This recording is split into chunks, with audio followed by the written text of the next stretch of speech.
Hello, everyone. Thank you so much for joining us today. My name is Brenna Artinger, and we want to take a moment to just acknowledge the custodians of the land that we're currently on. So I am on Dakota land, which is in the US state of Minnesota. And I'd like to introduce our two panelists here as well, and they can do their land acknowledgements too. So I'd like to start with Amy Paris Langenberg, who is a professor of religious studies at Eckerd College, which is a small liberal arts college located in St. Petersburg, Florida.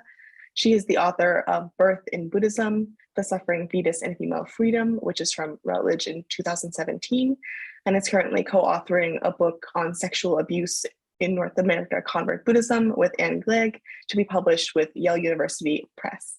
So I'll hand it over to you, Amy. Thank you, Brenna. I'm happy to be here. So as you mentioned, I'm in the state of Florida, which is the hereditary land of the Seminole and the Miccosukee people. Awesome, thank you. And then next we have Bhante Sujato, who is an Australian Buddhist monk and a translator of Pali texts. Pass it over to you, Bhante.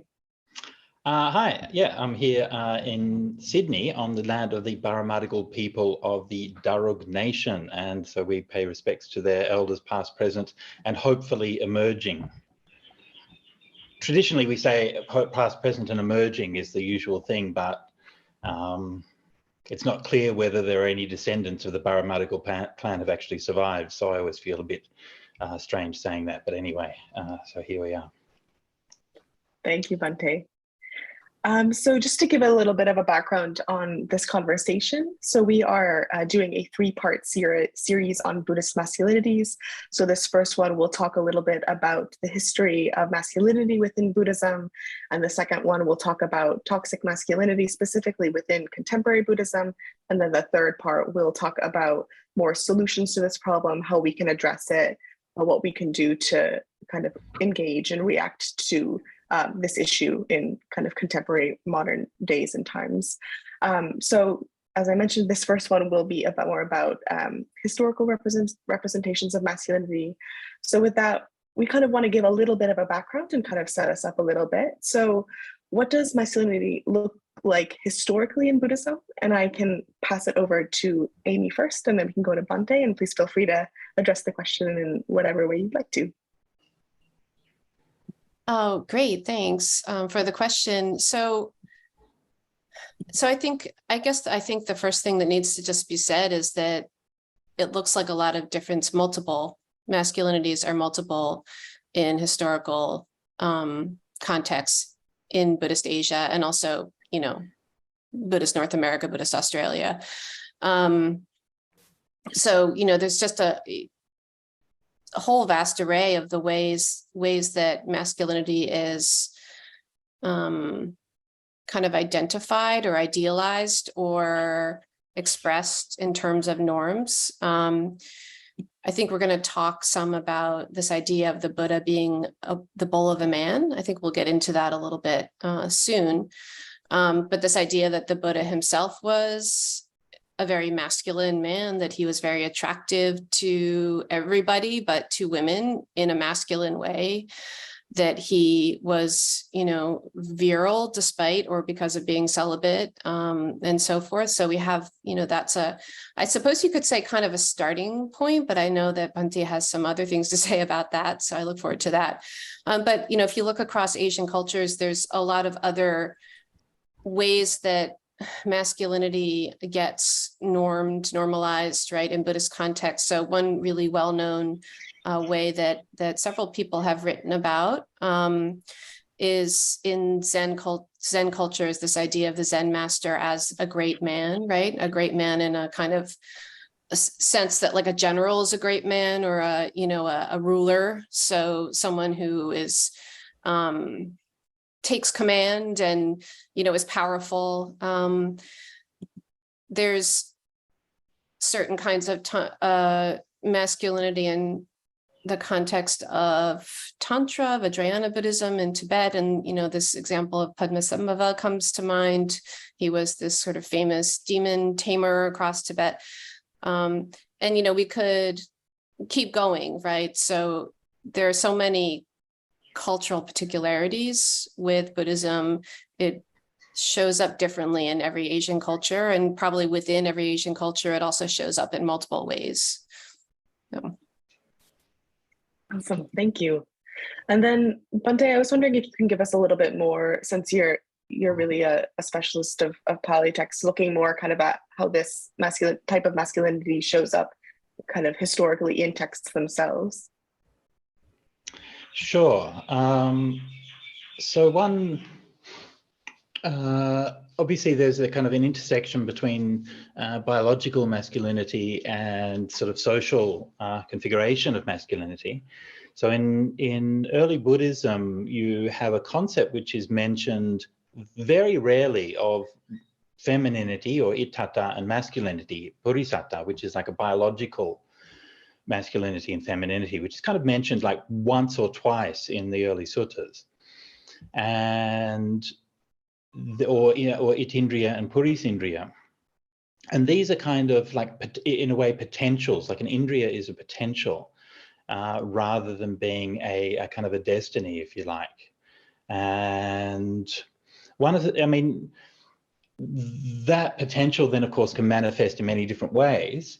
And the Buddha is configured as an ideal example of masculinity, and he embodies some of those questions that Amy mentioned before, being like decisive, being commanding, being a leader, and so on. But also, whenever we see those characteristics presented, they're always kind of balanced with other sides. Like, so for example, the Buddha was commanding, but then what did he do?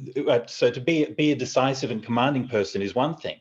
But then the test is, what do you do when somebody disagrees with you? That's really when the rubber hits the road, right? So, you know, you have an example like the sutta with Meghiya, where the Buddha's attendant wanted to go off and meditate in the forest, and the Buddha didn't believe he was ready. So the Buddha said, don't go, you should stay with me. And Meghiya kept on pestering him, and then eventually he says, okay, you can go.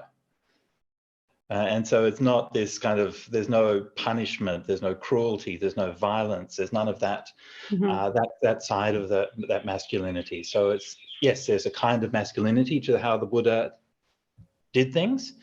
And we can certainly see like through the glimpses of what we know from the voices of women within early text, especially through the Therigatha, and that there are some differences in perspective in terms of how the Dhamma is approached from a feminine perspective, which might illustrate another side or another way of looking at the Dhamma.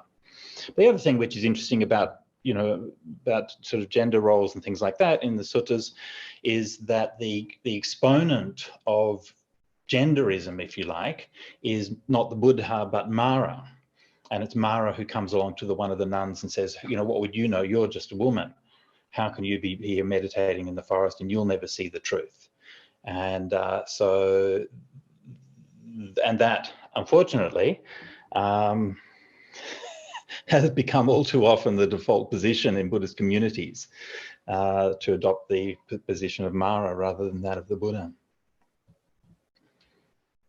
Are there not, and I'm not coming prepared with the names of particular sutta texts, I wish I did, but are there not sort of lists of feminine traits, you know, lists of characteristics that women have? You know, they're feckless, or they're changeable, or they're dependent, or they're, you know, they're usually negative lists, right? There are some lists like that, and I wouldn't go so far as to say they're usually negative. Typically, they're presented in terms of negative and positive attributes.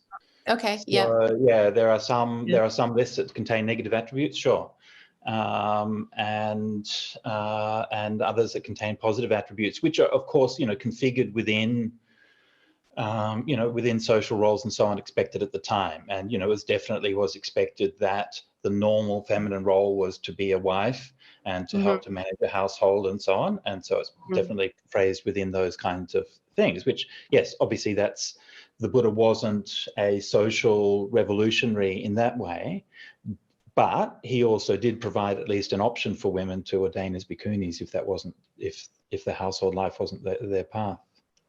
Yeah, but even within that, I mean, just give you one kind of nuance on that, right? So the Buddha said, "What is a woman's aim? Right? What does a woman want?" Yeah, age-old question which Freud couldn't answer, and men have been puzzling over for years. And the Buddha's answer was, what women want is sovereignty. Yeah.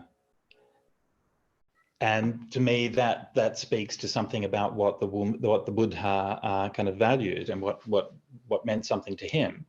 And within that context, it meant primarily running the household. It meant being able to organize domestic affairs and all of those kinds of things without the husband's commanding and so on. But also, that was the model which was also brought over to the Bhikkhuni Sangha, because the Bhikkhuni Sangha has sovereignty. It's able to make its decisions and run its business without interference from the bhikkhus. Yeah, shades of gray though, right? So I love that idea of sovereignty, and that's really interesting. It would be interesting to look at that term itself, right, in context. But I'm thinking also of the really famous story of the founding of the nuns order, right? And the kind of concessions to expectations for what women could and could not do, which, I think makes sense. And, one hears that explanation a lot, right? That the reason that the Buddha did not kind of wholeheartedly embrace that idea of women joining the Sangha was because he knew that it would be not well accepted, right? Not well understood, something like that. Okay. And sort of you saying that he was commanding, but not, but he adjusted, right? He didn't sort of violently or like forcefully assert himself. That's sort of an example of that, right? That Mahavajapati kept pressing, and then Ananda kind of got on board, and he did give in. So, he adjusted. He exceeded, right? So, and then at the same time, there's that kind of terrible image of the crop blight, right? Women joining the order will result in a shortening of the life of the community by 500 years, and that it's like a blight on a crop, right? It rots the field, right? So what do you do with images like that? Is that not genderism? I guess I'm asking. Well, if you're me, the answer to the question, what do you do with images like that, is you write a book about it. So that's my way. That's my kind of way of coping. But that's what I did. I mean, that's literally what I did. So, well, what do they actually mean like this? And one of the things that I found through that book, or through the research I did, was that all of those kinds of images are very deeply imbued with notions of taboo and women, and they're deeply irrational images. You mentioned, Amy, that that people will say, well, the Buddha was proposed this thing and then exceeded and so on, and then there was social concerns about the acceptability of bhikkhunis and so on. And so this is a kind of a rationalizing discourse. It's like saying, okay, there are rational reasons for the Buddha's behavior. I don't actually believe that.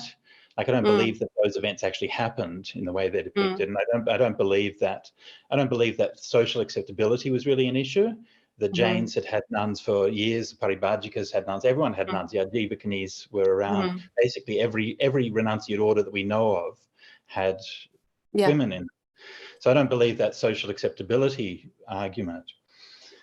But what I noticed was that there's always these kind of rationalizing arguments, and that when they're kind of addressed, they don't really change anything. So this is when I started to look at the irrational, and those images around like blighting crops and so on are very much associated with menstruation taboos and with other taboos around women. And that is something which, you also hear in modern monastic dialogue. It's not as if those things have gone away. It's still taboo because of menstruation taboos for women to go to the Bodhi tree in Anuradhapura, or to visit stupas in various places, and so on and so forth. So those things we would probably tend to, because of our cultural conditioning, probably tend to overlook those things in a lot of discourse. And so, yeah, it took quite a while to sort of unearth the power of those taboos is kind of lurking beneath the surface. Yeah. Well, but just briefly, sorry to interrupt, but briefly, as a historical scholar, I believe that narrative was composed 100 years after the Buddha, around the time of the Second Council, and I don't believe that it represents what actually happened when women wanted to ordain. No, that's where I sit too. I agree with that.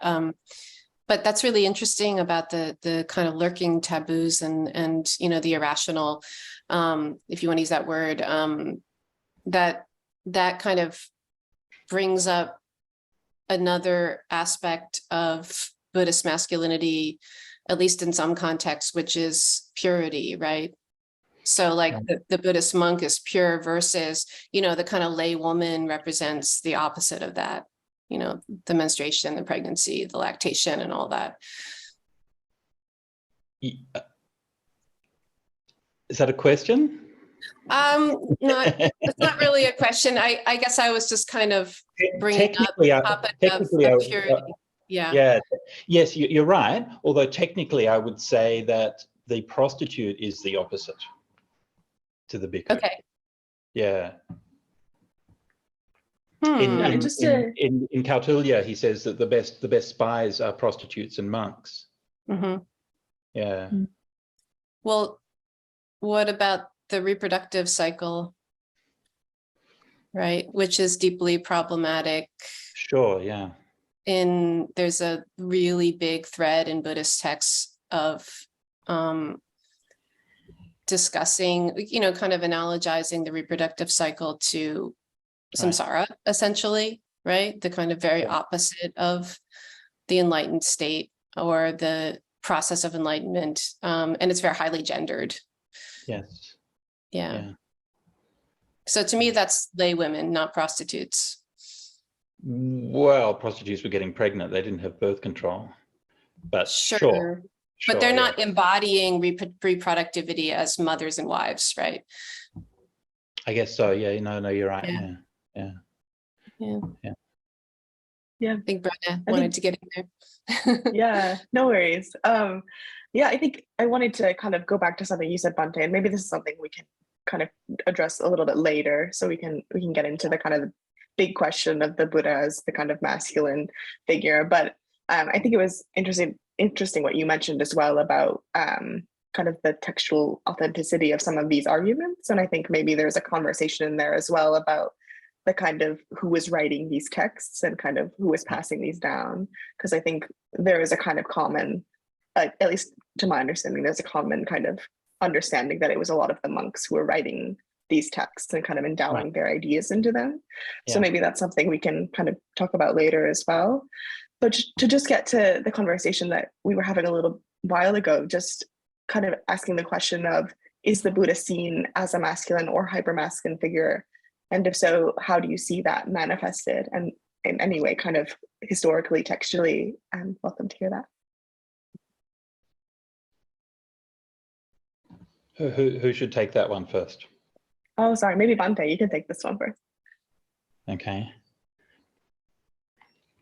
Okay, so somebody mentioned before about the idea of the purisa and the person or the man. So in Indian, I guess, cosmology or whatever, there's a very kind of strong idea of the purisa or the purisha as being the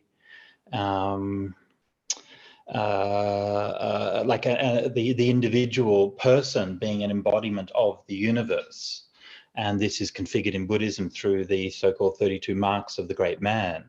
And that person, purisa, is used like the English man as both masculine and person in general. But and of course it's taken by default as being a man. So the purisa is actually, the mahapurisa is configured as a man. And the Buddha is somebody who doesn't just happen to be born as a man, but who embodies these kind of cosmic characteristics of the primal person / man. Yeah. Now that's on a kind of a symbolic level, I guess, or mythological level. He's also depicted in terms of biography as a man. You know, he was married and so on and so forth, had a kid. And then when he establishes the Sangha, he takes that leadership position, which he kind of managed in a way that drew upon the masculine models that he had grown up with, especially through the Republican, what they call the Gunners, the Republican groups who existed at the time, among whom were his family, the Sakyans. So in all of those kinds of ways, he's presented in a masculine way, and he is frequently configured through masculine imagery, like the Narasabha, the bull of a man, or he's like he utters his lion's roar, and he has various kinds of intrepidity and so on and so forth. And so there's definitely association with a whole wide variety of very masculine imagery. And at the same time, he also embodies a wide variety of feminine imagery, an imagery which has been traditionally configured with the feminine. And I should say, as a kind of as a caveat here, that I don't believe that these kinds of imagery are kind of intrinsically masculine and feminine. I don't really believe in gender essentialism, but the way that they have been configured culturally at that time. So, I mean, the most obvious one would be the lotus, and the Buddha is very closely associated with the lotus, which is obviously a classic feminine image. And the way that that's configured, it's not just like a sort of a happenstance that certain things are compared with certain things. But if you just simply take the image of a lotus, it's the primary image that's used for higher states of meditation and jhanas. This is not an insignificant thing, you know. Yeah. The Buddha doesn't say, you know, get into first jhana, which is like a warrior smashing his enemies. You know, he says get into first jhana, which is like a lotus growing in a pond. And then enlightenment itself is also compared with a lotus. And so this kind of feminine imagery provides a balance. So to me, the meaning that I draw from that is that the Buddha embodies a full range of humanity. You know, obviously within, you know, he was a man, biologically was a man, embodies that range of humanity, which has that range of qualities in a balanced and healthy way. And that's, to me, that's what we should be kind of looking towards as an ideal. I love that point you're making about the lotus. That is, yeah, it is a classically feminine image, and in fact, you know, can have a very kind of sensual, you know, connotation. Yeah. That's so interesting. I've been thinking about the Bodhisattva in his fasting, you know, in his fasting period. And that's one of the things that I've been thinking about in terms of this image of, you know, this kind of argument about the Buddha being hypermasculine. That's a kind of pretty long 6-year significant period when he's actually really vulnerable, right? And emaciated, right? And not physically strong. And he is, you know, he's kind of put himself there, right? He's put himself in a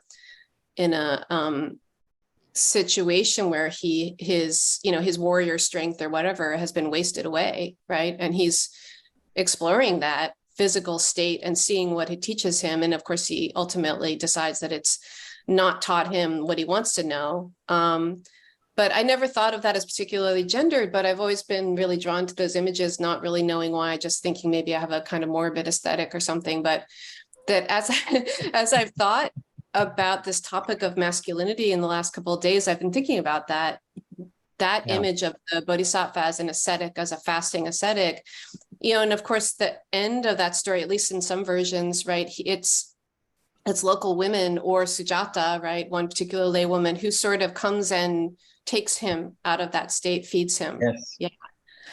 Which is a kind of dependence, right? And it's a kind of going back to a relationship with exactly. You know, Yeah, a kind of maternal figure, you could say, if you want to take it that far, but someone who's feeding you, right? Yeah. Absolutely. Yeah, that's actually a really good point. I mean, I think that fasting phase is him going to the extreme of that hypermasculinity, where you're just trying to subdue the body, and the language is like, I'm going to crush my mind with my mind, and all of this kind of stuff.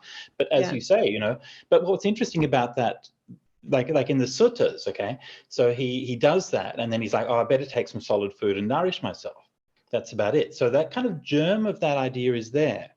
But one of the things that I noticed through my research is that what the tradition does is, where things like that seem to be a bit lacking, that they will tend to introduce things, and they often introduce spiritualized and idealized feminine input at those points where it's not mentioned in the early texts. So Sujata, literally well born. I mean, she's an icon of femininity. She doesn't just give him food; she gives him rice, which is infused with milk, and it's not just milk, but it's milk which has been milked and then fed back to the cow and then milked again, like 5 times or something like that. So this is like hyper feminine milk. So it's very much a maternal, spiritualized feminine image, which intervenes at that point and brings him back into balance. Yeah, so that's how I found how the mythology works. Like like sometimes, so it's tempting to sort of, you can point to one side of that and say, yes, then there are these kind of very masculine things, but there's also that other side is always brought in. Yeah. Well, yeah, that is, I love the way you're unpacking that story. And just to, push it a little further, actually, I think what happens, right, is it Brahma, one of the gods, infuses, at least in, I think I'm trying to recall which version of the story. It's one of the Sanskrit ones, but infuses it with ojas, right? Right, yeah. Which is actually kind of, I mean, it's kind of like a male vital fluid, right? Essentially, it's the essence of the reproductive fluid. Anyway, there seems to be some kind of gender bending there, some kind of giving back. I don't know, we could play with it. You're saying that Brahma ejaculated into the rice before he gave it to the Buddha. I didn't say that. But there's an infusion. He infuses the kheer. Yeah, the rice, milk rice. Yeah. With ojas, which is the distilled essence of semen, which is the distilled essence of blood, which is the distilled essence of, on the Ayurvedic cascade. Yeah. Look, you're probably right. I haven't researched that particular point, but I think when I hear about ojas from that sense, I mean, I immediately go back to the Soma and the imagery around that, which also shares a lot of that kind of imagery as well. Yeah.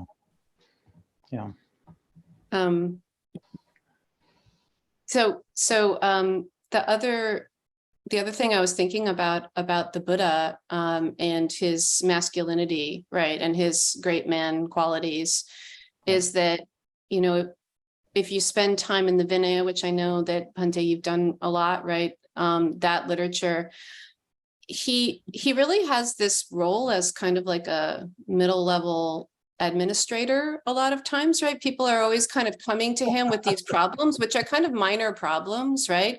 He's like the HR department sort of, and they're like, what do I do about, this hammer I borrowed from the lay people? And he's like, you should never, it's very kind of day-to-day stuff. And it always reminds me of what it's like basically to be a parent running a household, right? Getting the kids to school and who lost the whatever, and so-and-so is having a conflict and you're mediating it, right? It's kind of like, it's interesting. It's very relational and it's very problem solving and pragmatic, even to the level where he's, of course, this is something I've written about a bit, like he's even in the Vinaya, he's even having back and forths with the nuns about their menstruation and which kinds of menstrual products they should use, Right. I mean, it's very homey in a way, and it's not particularly great man like, it's sort of more this kind of day-to-day caretaking, which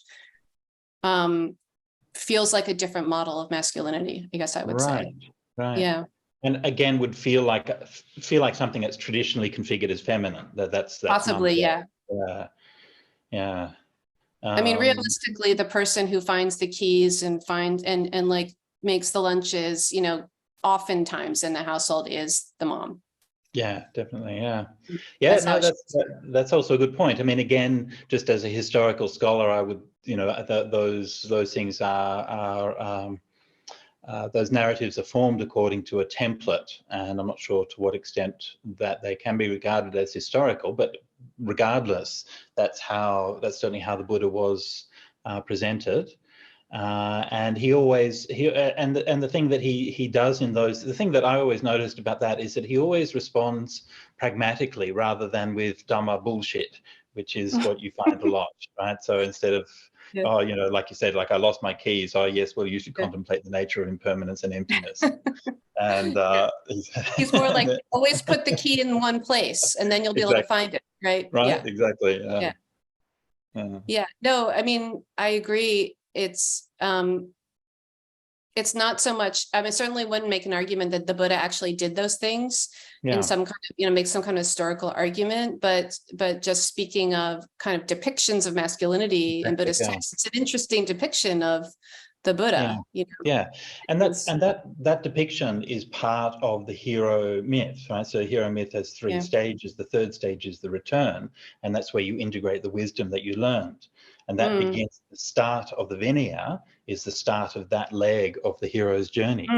And so and it doesn't just do that, you know, it doesn't just brush that stage off, right? That's and full so this on, is, details. You know, and this is, exactly. and so this is an idea that part of blokishness is to go out there and have your battles and have your adventures and things like that. And usually when people depict hero myth, they don't really have much of a home life. They just, you know, they're interested in the battles and stuff like that. They're not so much interested.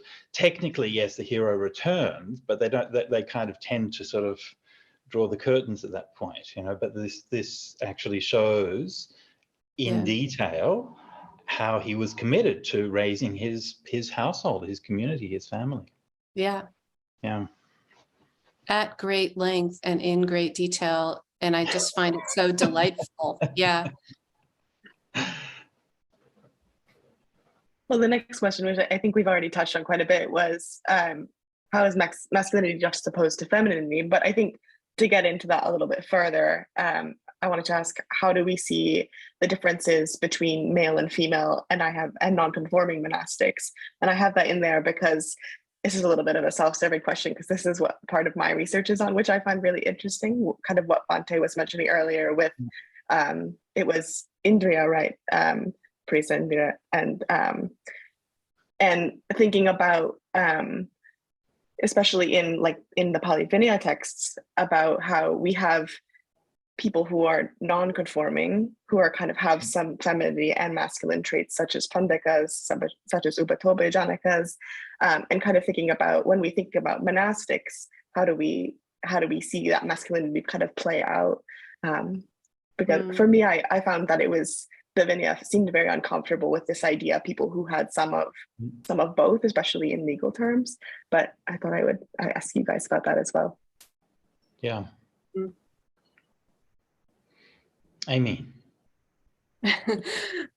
I guess the thought that jumps to mind is that it's extremely gender binary. I mean, we know this, right? That there's a disciplining of the third gender, right? The pandika.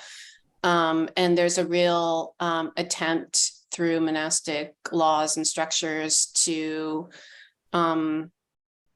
make the male sangha male on all kinds of ways, and the female sangha female in all kinds of ways, and then to put one over the other, right, with the Guru Dharmas. I mean, and then we also have, we always have counter narratives, and Bhante, you mentioned this idea of sovereignty and the kind of level of independence of the Bhikkhuni Sangha, and I wouldn't want to minimize that, because that's absolutely true, but there is this, famous kind of formal subordination. So I guess, through the 8 Guru Dharmas, which are, which say things like, monks can criticize nuns, but nuns can't criticize monks. You know, nuns cannot do the rain retreat on their own. There have to be, you know, monks nearby, etc. And obviously the ordination, right, requires monks and nuns. The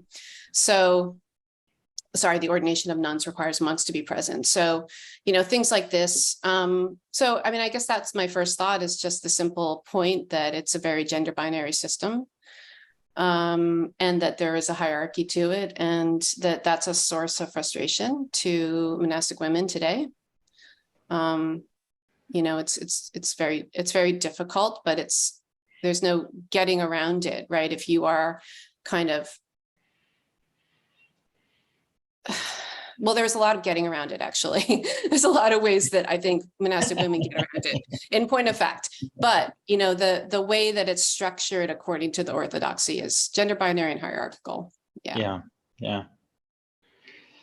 So, I mean, sorry, Brenna.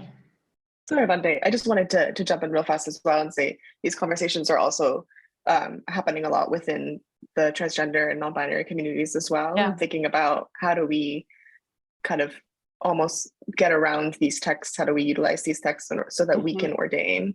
And there's a lot of people in different communities and people who are ordained in one of the other communities who identify as transgender. So it's definitely something as well, not just happening within the women's communities too. Yeah, important. Yeah, definitely. And I mean, to me, these are, you know, I always look at these kinds of conversations and so on as ways of expanding your conception of humanity. And that's how I always try to approach it, you know, say, well, as a bloke, I have a certain conditioning and a certain way of looking at things and so on.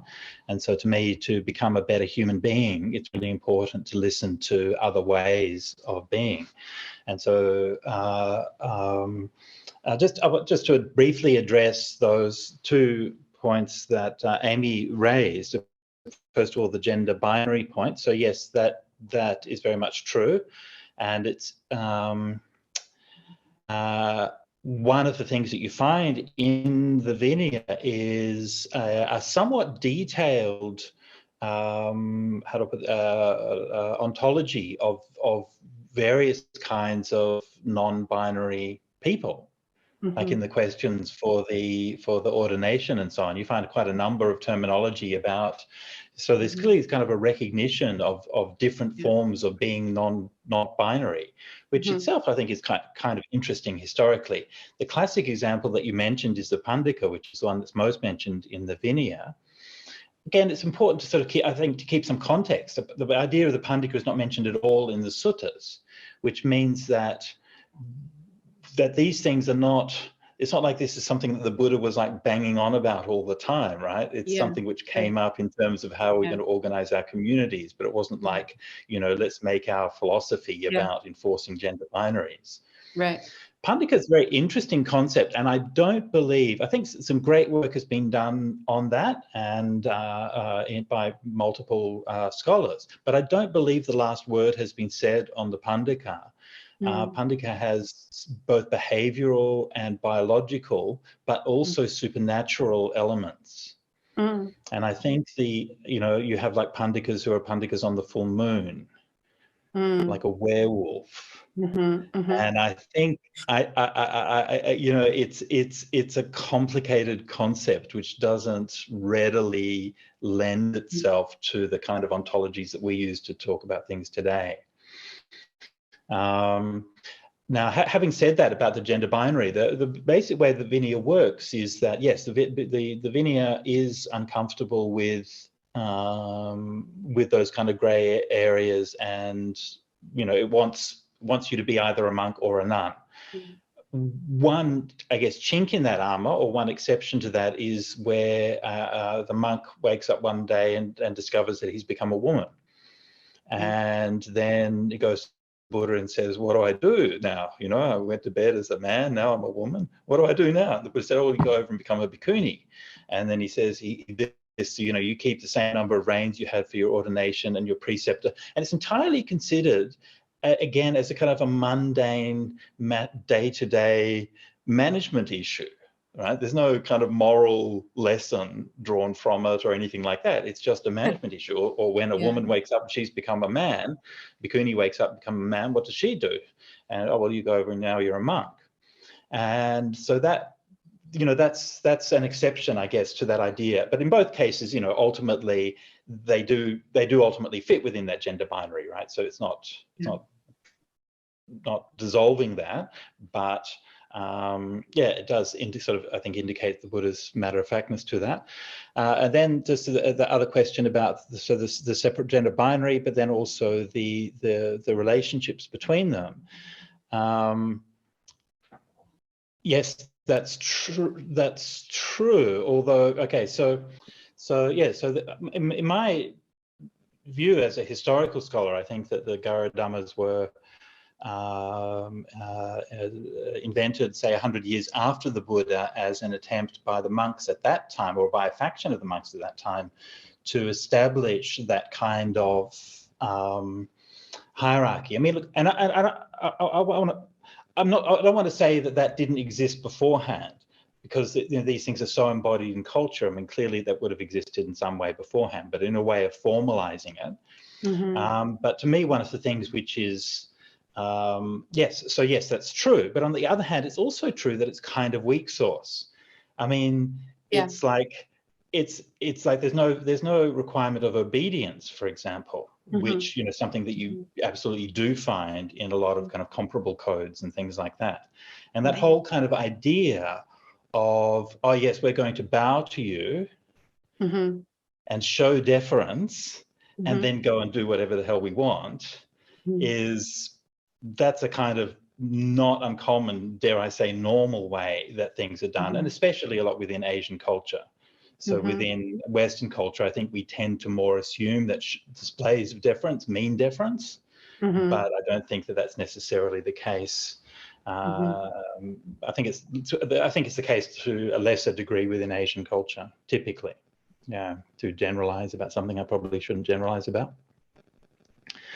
Yeah, it's interesting. I agree, and you know, I've also heard, I think it's Analayo talks about the Gaudhamas or the Gurudharmas as being guidelines, right? They're sort of different in terms of their pressing.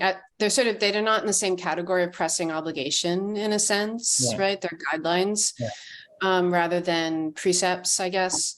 And you know, I haven't looked deep into that. I don't know if you have thoughts about that, but I've heard Analayo kind of make that distinction. But yeah, I mean, I think the bowing thing, like the first one about the senior nuns have to bow to the most junior monks, I totally agree that like that's something that could be performative and without really, you know, translating into kind of meaningful loss of autonomy or something.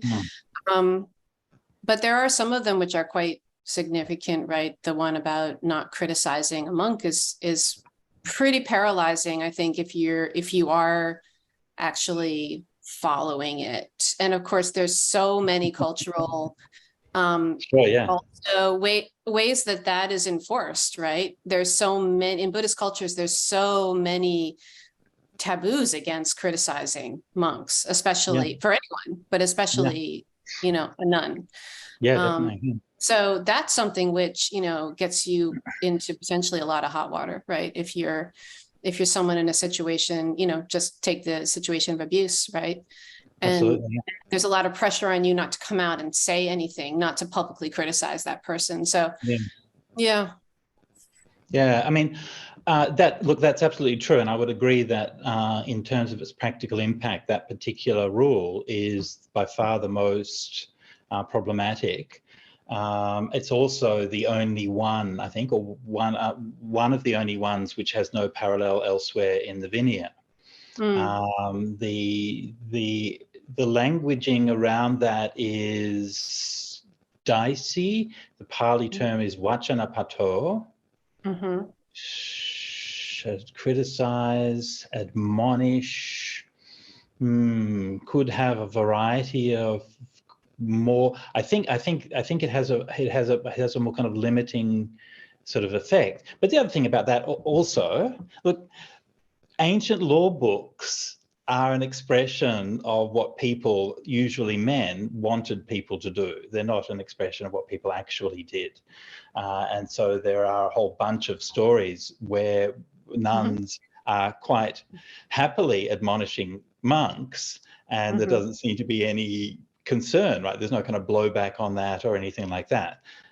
There's a number of stories. Sorry? No, I was just going to say, like Stulananda, you know, it gets criticized for being kind of crass or outspoken or things she's not supposed to be. Yeah. Sure, but she was also kind of outrageous. But there are other cases, like say, there's quite a few in the Ashokan era texts. For example, the nun who is the oldest bhikkhuni in the world, who, long story short, but when Upagupta, who was the most respected monk, came to visit her and to talk to her about her, because she was apparently the last person alive who had met the Buddha in person. And when I love this story so much, but when he asked her what was it like, he said, well, when the Buddha came to their house for alms, I bowed to him, and I was just a little girl, and my hairpin fell off.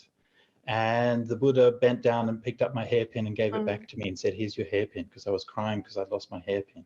So that's my memory of the Buddha. And so when she grew up and she came of age, she ordained as a nun. And then Upagupta asks her, what were the monks like in those days? So when Upagupta had come into her room, according to this story, he had knocked a bowl of sesame oil that was beside the door and apologized for it and cleaned it up. And when he asked Upagupta what the monks were like in the Buddha's day, she said, well, they were so mindful that even the worst monks in the Sangha would never knock over my bowl of sesame oil. And so, here's a bhikkhuni admonishing not just a monk, but the most respected teaching monk in the whole of the Sangha. So, you know, again, yes, agree fully that that's a very problematic rule. Personally, I don't think that the Garudamas are authentic, and I encourage bhikkhunis not to keep them. But at the end of the day, that decision also is their decision. So if they decide that they want to follow Garudamas, then that's up to them. If they ask me what do I think is a good idea, then I personally would recommend against it. Yeah, fair enough. I just had this conversation with a newly ordained nun at the Sakadita conference, who was expressing her she's in the Mula Sarvastivada tradition, Tibetan tradition, but she was expressing her discomfort with the Guru Dharmas and wanted, you know, not from me, but she wanted more information about them. Yeah. She wanted to get square on you know, what was proper and what was permissible and what was possible. Right. And you know, I think she has the resources to find, you know, something you've written, or, you know, Lon Hanuber's article, or, you know, different resources on it. But unfortunately, I'm not sure every monastic woman does have that ability, you know. Oh, for sure, yeah. Yeah. And a lot of it is about, you know, we can sit in our comfortable homes and, you know, debate these kind of questions in the abstract, but for the women who are living the life, then they have to negotiate their position within a culture where the Sangha is very much masculine dominated. And so, you know, this is why I think it's really important to be cautious about, you know, a lot of times the perspective is, well, it's not great, but it's what I've got. Yeah. And so, yeah. But the other thing I should have mentioned earlier about the Vacanapato and the admonishment is that, you know, to me, that is the broad avenue to abuse. Like when you can't actually give feedback and criticism. I mean, that's then the question is not, will sexual abuse and violence and rape and so on happen? The question is when and how in that kind of system. And that to me is that's the absolute kind of red flag of a system where that's the point. Like, what else is the point? I mean, seriously, what else is the point of patriarchy other than to put men into a position where they can do what they like without having women complain about it? Mm-hmm. So this makes me wonder, and I don't know, but who's written the article about that particular Guru Dharma and the fact that it doesn't appear elsewhere in the Vinaya, because that would be an important bit of information, right? Don't quote me on that. Well, you can quote me on that. I think I think it's a fairly widely known detail. I think I probably talked about it in my book on Bhikkhuni Vinaya studies, but I think that it's. I think that I think it's. I don't think that was that wasn't a finding or anything. I think that's a well-known fact in the field. It's commonly known. Okay. I think so, yeah. You might want to ask Ayatollah, because she would probably have the better understanding of that. Yeah. I was wondering, interviewing the interviewer, I guess, Brenna, I was wondering if you wanted to say a little bit more about the trans and queer Sangha and how they're kind of negotiating these kinds of issues. Is there something you can share with us about that? It's incredibly important and interesting. Yeah, so I'm not super involved anymore. I've kind of taken a step back a little bit, but I kind of my own work focused on, as I mentioned earlier, pandakas and these kind of non-conforming people within Vinaya texts, but then also looking at what that kind of means for people who are, transgender or non-binary and their kind of prospects for ordaining. So that kind of started from that place. I'm not kind of sure where conversations are right now, but I think from what I was kind of aware of, there were a lot of people talking about, how do we, especially I think looking at the texts regarding ordination procedure, how do we kind of deal with this when it says, I'm going to forget the exact text specifically, but I think it says, are you a man? Are you a woman? And if you're identify as neither, or if you're you're a trans man or something like that, how does that kind of work logistically? And I think that's a really kind of gray area within a lot of communities. I know there are some who are more willing, but it's still very difficult, because either way you're going to be in a community that is fairly binary. So I think it's still a really big question, and a lot of people are trying to really figure out how they could go about making this happen. Yeah. Actually, I think, Bhante, you mentioned Tata Loka, who has a community in California and who's been the preceptor for a number of ordinations. I think she has ordained a non-binary person in her community. Yeah. Yeah, she has. I think there's. Yeah. Sorry, Amy, go ahead. No, I just was going to mention that. So, again, Tata Loka's an incredible resource, would have some details about this. Yeah. Yeah. And I mean, to me, I'm just going to repeat what I said earlier, but to me, the thing that we can learn is to have a better, wider understanding of humanity, and in all of its kind of different flavors. And the Dhamma is there supposedly to help people escape from suffering, and that's something that I believe non-binary folks also suffer from suffering. I believe that's the rumor that I hear, that there is a certain degree of suffering involved in no matter what kind of person that you are. So to me, that's always the thing, is like how if somebody wants to follow the path of Dhamma, how can we support them with what we have to follow the path of the Dhamma? Yeah. Kind of raises the interesting question of gendered suffering, right?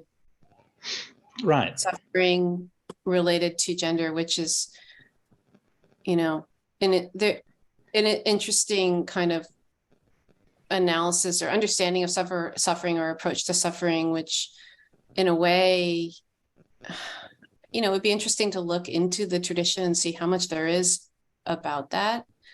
I'm sure there is some wisdom about that, but oftentimes suffering is also universalized, and usually when ideas or concepts or practices are universalized, they're kind of default male, right?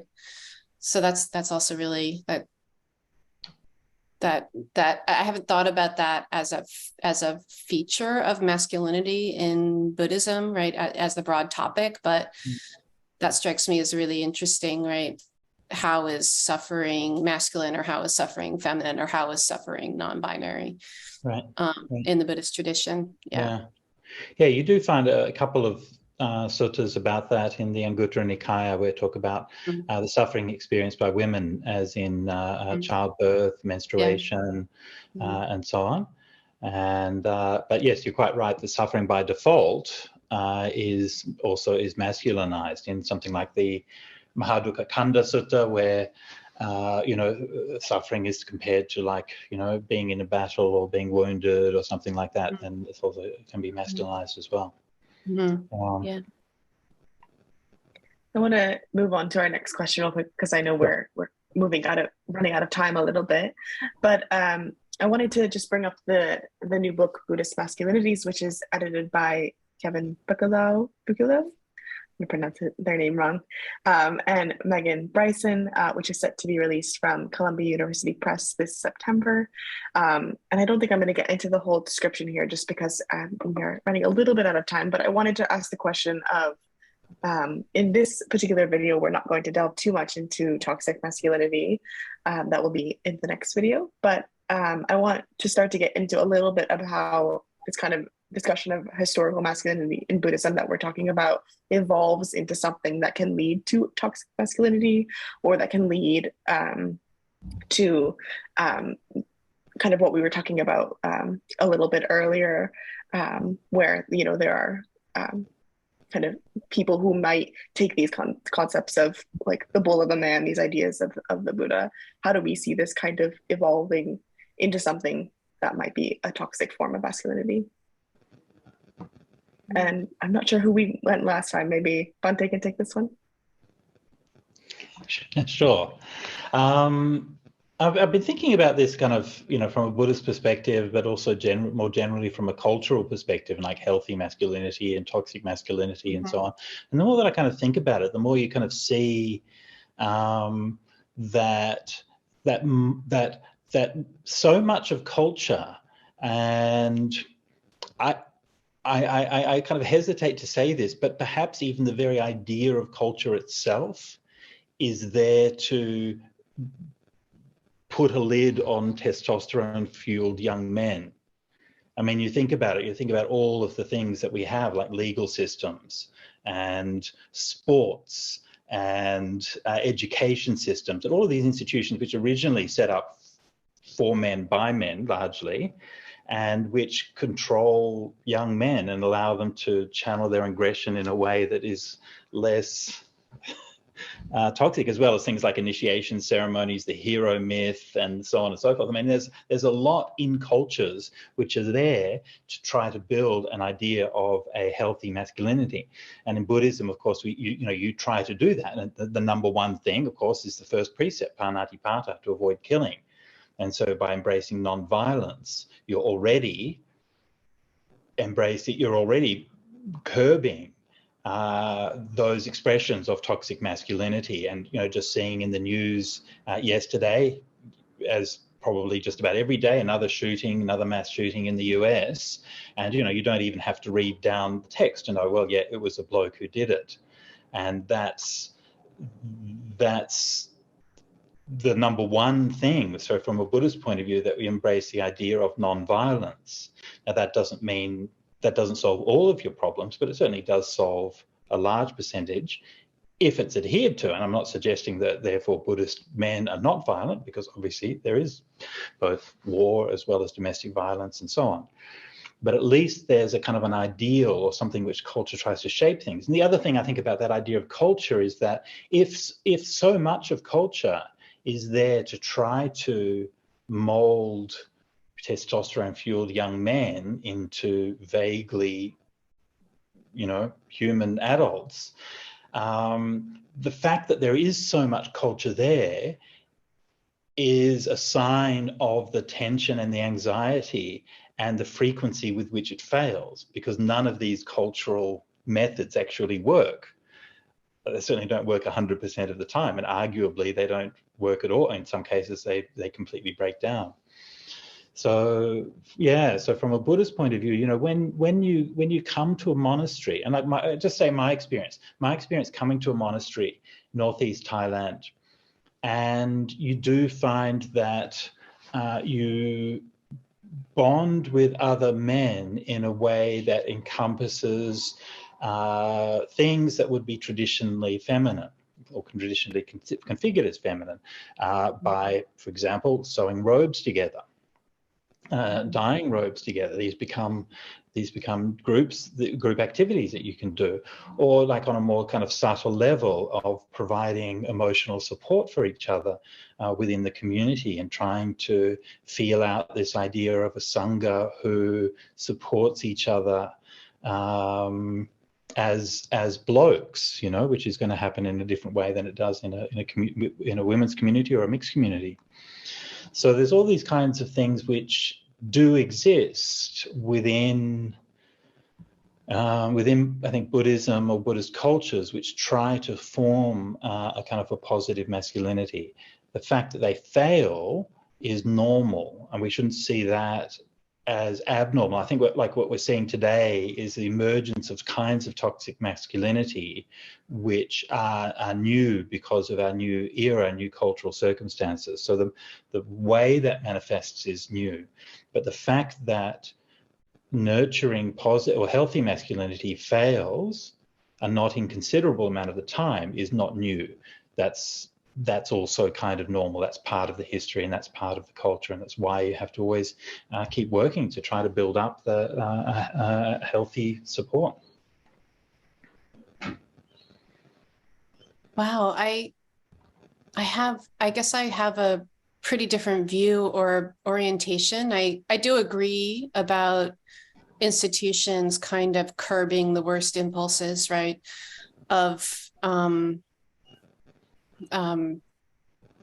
mostly, I guess, young men, or just men in general. But I guess my kind of the first thing that would come out of my mouth would be that a lot of the cultural institutions, including, unfortunately, I think some Buddhist institutions, are aimed not primarily at kind of creating civilized men or something, but are aimed at creating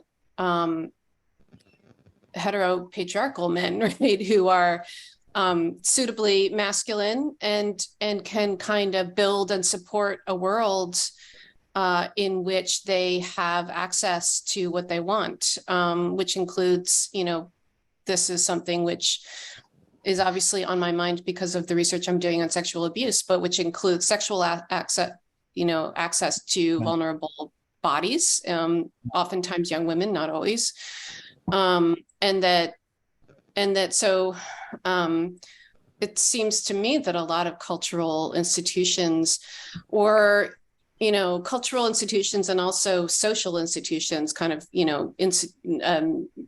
social structures which channel money and power, are actually designed to create access.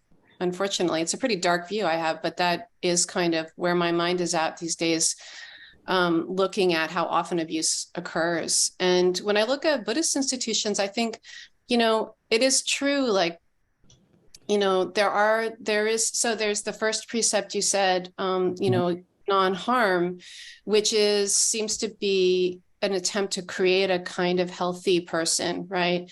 And we can say a healthy man, right?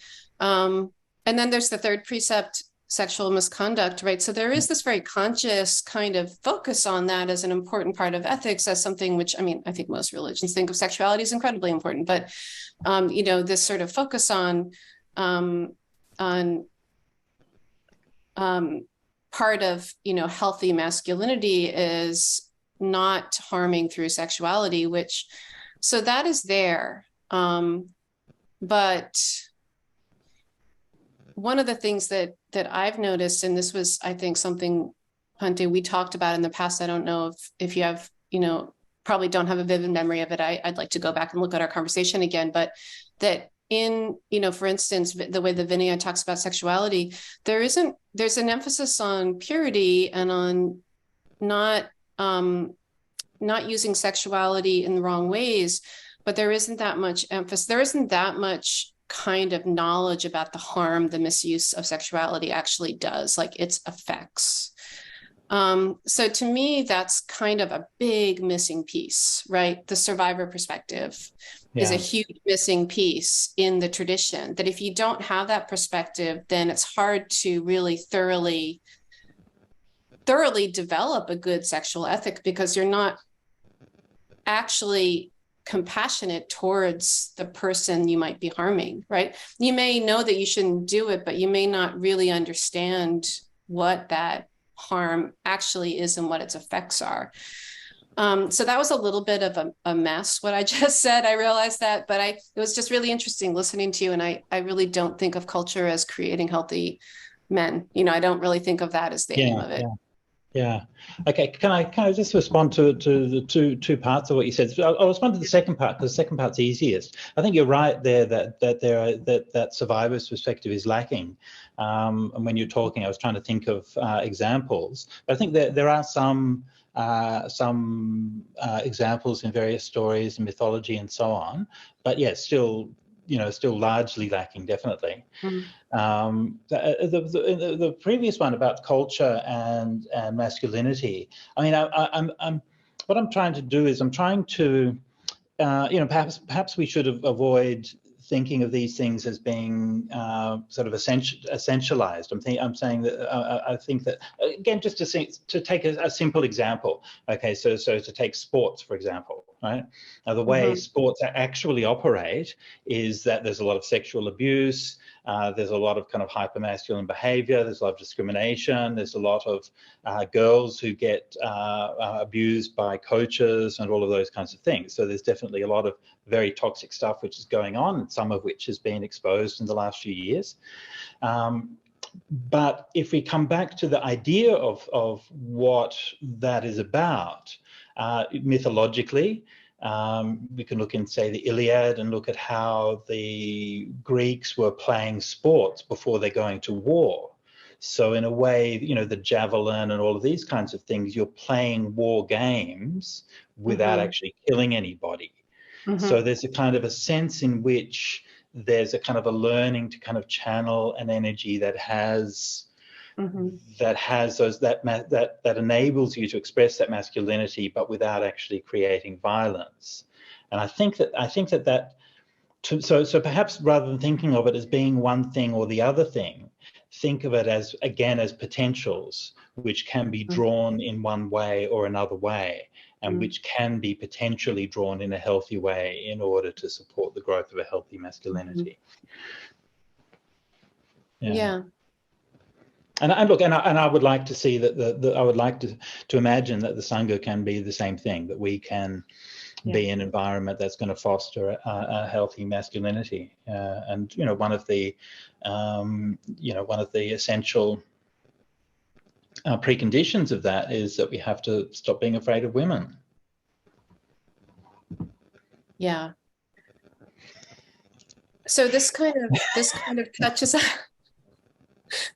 this kind of touches on I think a question, Brenna, that you wrote a little bit down the list, but this idea, I don't know if you phrase it this way, but the idea of kind of recovery, the idea of like a hermeneutic of recovery instead of a hermeneutic of, or along with a hermeneutic of suspicion, right? So there's sort of critiquing, but then there's also this ideal or this goal or aim of finding resources for something that is better, that's more ethical, that's healthier, which I think, Bhante, is kind of what you're talking about, that there's potential, right? There's potential there. Yeah. So you can, I think that's something that Anne and I in our project on abuse are really interested in doing, not just, kind of mapping and critiquing and understanding where things have gone wrong, but also looking at the ways in which things have gone right. And also what ideas people have for drawing on Buddhist institutions, ideas, doctrines to create something healthier. Yeah. Yeah. Yeah. And this idea that these toxic masculinities, straight, one of the things I'm trying to think in terms of is that a lot of the times these traits of toxic masculinity are configured by by their ideologues as being normative rather than being actually messed up, you know. That's how men are. Men dominate women. That's what men are biologically meant to do.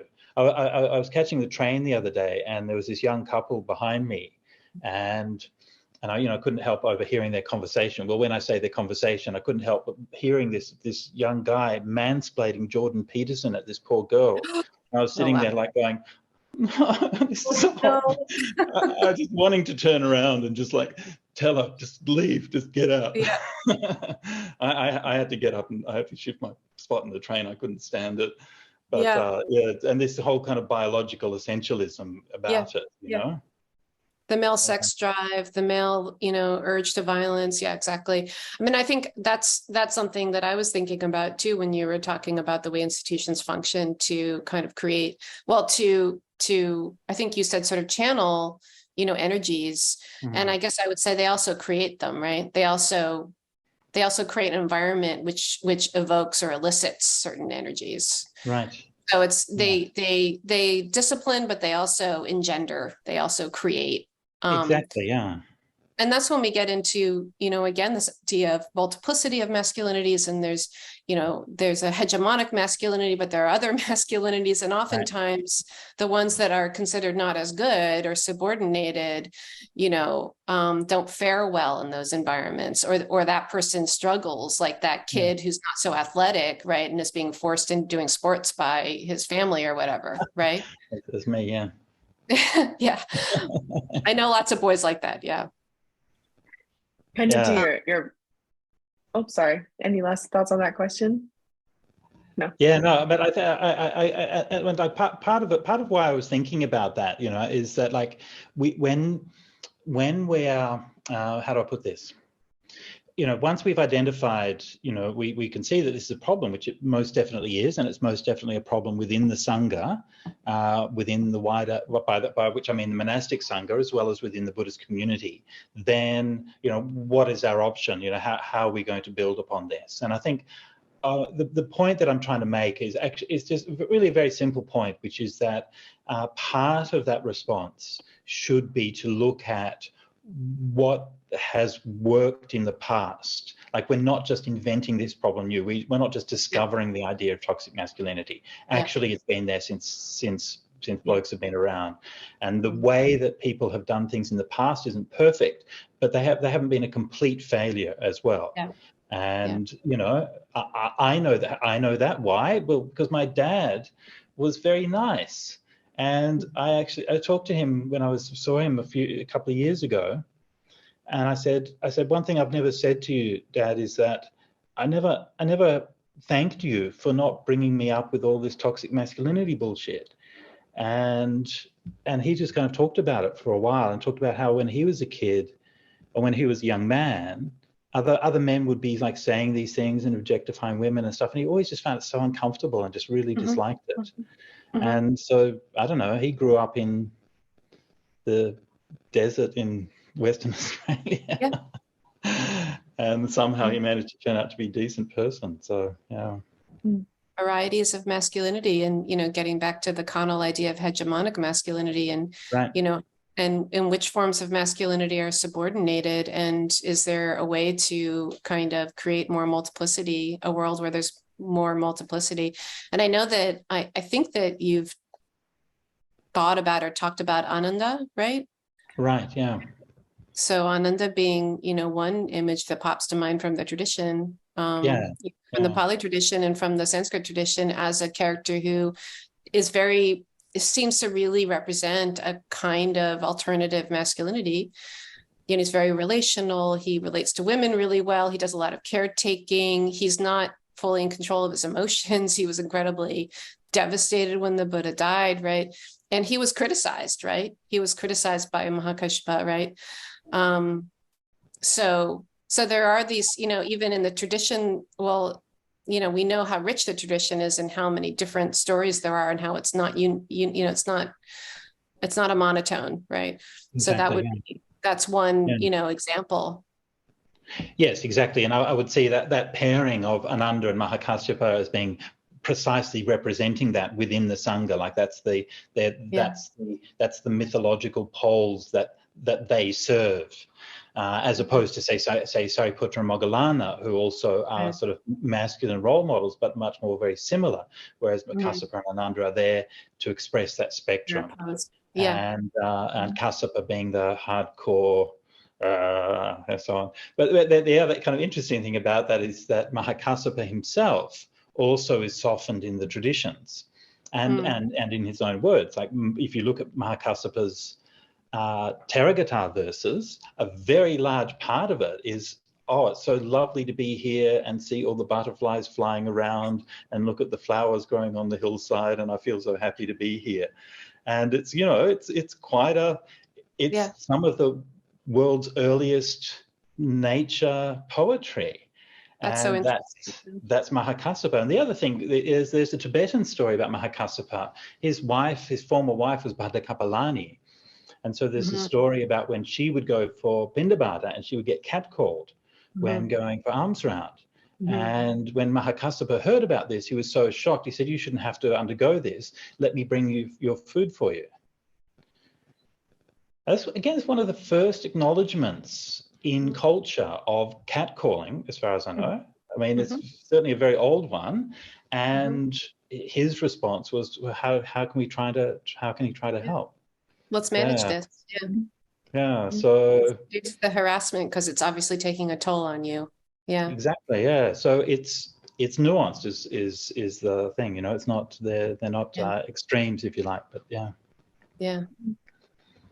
I think we're gonna start to wrap up, but I wanted to give you guys the last word, and if you have any kind of last brief thoughts on how you would like to see masculinity addressed, kind of historically and textually. I know you mentioned it a little bit already, but if there was anything that you wanted to kind of close out with.